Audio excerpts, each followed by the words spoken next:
কালীগঞ্জ কাণ্ডে কি তৃণমূলের অস্বস্তি আরো বাড়ল? নাবালিকা অর্থাৎ নিহত নাবালিকার মা দাবি করছেন তৃণমূল বিধায়ক তাকে টাকা দেওয়ার চেষ্টা করেছেন আর্থিক সাহায্য হিসাবে, কিন্তু তিনি মুখের ওপর তা না করে দিয়েছেন। আর স্বাভাবিকভাবেই এতে অস্বস্তির জায়গা তৈরি হচ্ছে তৃণমূলের। সোমবার নদিয়ার কালীগঞ্জ উপনির্বাচনের গণনা শেষ হতে না হতেই বিজয় উৎসব শুরু করে দেয় তৃণমূল।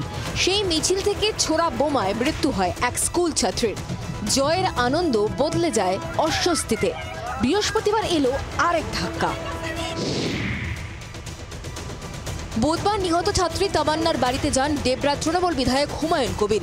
মৃতের মাকে খামে ভরে টাকা দিতে গিয়েই বিক্ষোভের মুখে পড়েন তিনি।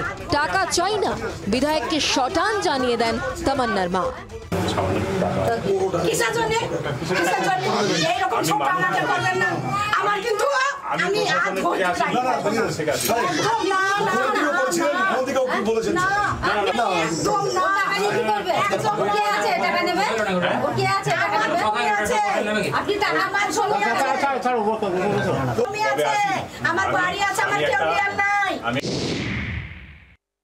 তামান্না ঠিকই করেছে। আমি তার মাকে বলি, সত্যিকালে সাহসিনী মহিলা, বেগম রোকেয়ার মতো এই রকম মহিলা আছে, এদের দরকার আছে। কালীগঞ্জ উপনির্বাচনে প্রায় 50,000 ভোটে যেতেন তৃণমূল প্রার্থী আলিফ আহমেদ। তিনি কেন একবারও দেখা করতে এলেন না তা নিয়েও ক্ষোভ উগরে দেন নিহত ছাত্রীর মা। এইখানে আপনি কোথায় থেকে এসেছেন? কোথায় বাড়ি আপনার? কলকাতা থেকে এসেছেন। সেই মেয়েটা কোথায় বাড়ি যে ভোটে এবার যার জন্য আমার মা চলে গেল, একবার আসেনি। কি করি ভরসা থাকে, একবার আসেনি, আসার দরকার নয়। যে মা যা হয়েছে, মা একবার যে দুঃখ জানাইতে আসেনি। সন্তান হারানোর যন্ত্রণা কতটা তা কি টের পেল তৃণমূল নেতৃত্ব?